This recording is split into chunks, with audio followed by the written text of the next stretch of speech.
long term, I've never liked gold. Because it's a very static thing. But as I said on your show, gold is for war. But if you're in the middle of a beginnings of a crash, everything goes down. Which is why I sold my beloved defense stocks actually this morning.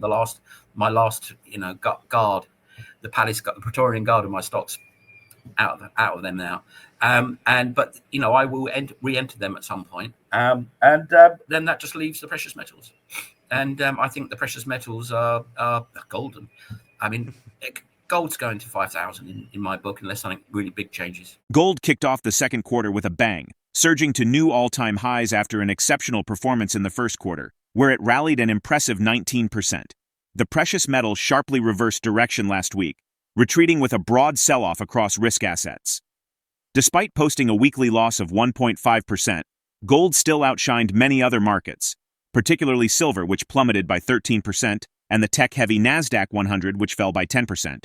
It was a brutal week for investors, as virtually all risk assets were dragged down during the second half of the week. Clem Chambers, a well-known market commentator and CEO of ADVFN, has weighed in with a stark assessment of the geopolitical climate. According to Chambers, the world is now entrenched in a Cold War with China. Gold is for war, he stated. Chambers predicts that gold could climb to $5,000 per ounce, barring any monumental shift in the current global trajectory. In the short term, the outlook for gold has turned somewhat bearish, as the metal appears to be taking a breather after its strong upward run. However, some market experts point to deeper forces at play beyond the near-term fluctuations. As we dive into the video, remember to subscribe and tap the bell icon so you never miss an update. We value your thoughts, so drop a comment below and give us a thumbs up if you enjoyed the content. Long term, I've never liked gold, because it's a very static thing. But as I said on your show, gold is for war. They just declared a Cold War against China and a Cold War against everybody, Denmark. So, the defense stocks will be golden when everybody starts to get the memo. The people in the know got the memo, which is why a lot of stocks have moved. But if you're in the middle of a beginnings of a crash, everything goes down. Which is why I sold my beloved defense stocks actually this morning. And my last guard, the Praetorian Guard of my stocks out of them now. But I will re-enter them at some point. Then that just leaves the precious metals. And I think the precious metals are golden. I mean, gold's going to 5,000 in my book, unless something really big changes. A lot of people haven't got the full memo. And even if they did, where would you prefer your gold to be held? You don't want it in your basement. You don't want it in your safe deposit box not big enough. Right? So where are you going to hold it? Yeah, America is still the safest place to hold it. So that's where you put it, isn't it? I mean, it's still America. The fact that it's in this incredible period of instability is still probably going to be more stable than anywhere else, or at least as stable. So, I mean, it's just like people run to treasuries, don't they? Because it's the most liquid, fastest in and out, best infrastructure place to park your dollars or whatever you don't want to have in, and therefore you flip it into dollars. So it's still the safe haven, and therefore anybody that wants to be safe would still go there. But the reason gold's going to be there is those issues. Yeah, it's just a thermometer for global chaos, and ultimate chaos, of course, is war. And when the superpower who's been the peacekeeper of the world for best part of 3 generations is, oh, you're on your own now. Oh, we've got a problem over there, which is really rather unpleasant and difficult and could be just hideous. That instability just goes off the dial, doesn't it? And therefore so does gold, and gold is on its way. And maybe everyone will get together at the United Nations and start hugging and saying, "I love you, man. I didn't mean it." And then gold will come down like a brick. But do you see that? How's that ever going to happen? Yeah, it's only a spiral of increasing global stress that you're seeing, and the things that people are saying are just so off the dial, unstatesmanly, like so off the dial, impolitic, so off the dial, just rude. Governments don't do that. If you have to wind back almost hundreds of years for son of a camel, this means war, slap. That you're looking at a different age. You're looking at an age of barbarism to start behaving like that. In fact, the way that the deportment of America right now from its top of its administration is so shocking. That's enough to drive gold up to where it is right now, right? It didn't go up here because people in the know didn't see it coming. It's not Mr. Private Investor jumping out going, I'm going to buy an American Eagle now. This is state level buying. Gold is state level currency. Yeah.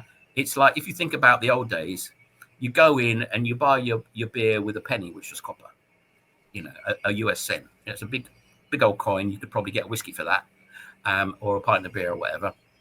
And then if you were going to buy something decent, like a gun, you pull out your silver and you give them $3. If you buy a horse, you're going to take out a gold coin. Gold is for big transactions.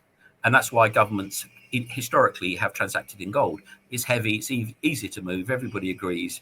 It's quite difficult to forge, not that difficult, but difficult enough. And then you go down the economic pyramid: gold, silver, copper. Yeah. And even today, why gold is for war is that it's the only international currency of governments. When you're up the creek and you've got to buy stuff, you've got to pay in gold. And that is why places like China are buying it. And if you are anywhere at all, right, the stress goes up.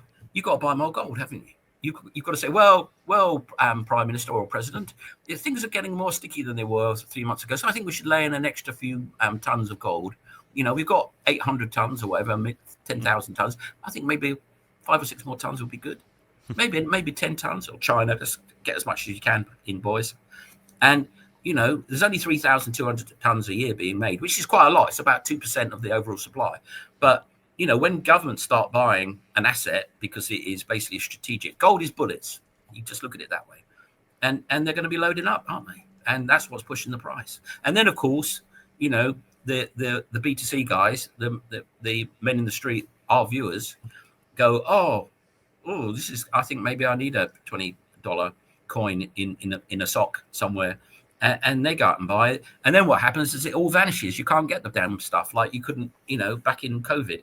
It all vanishes. Suddenly it's not available anymore.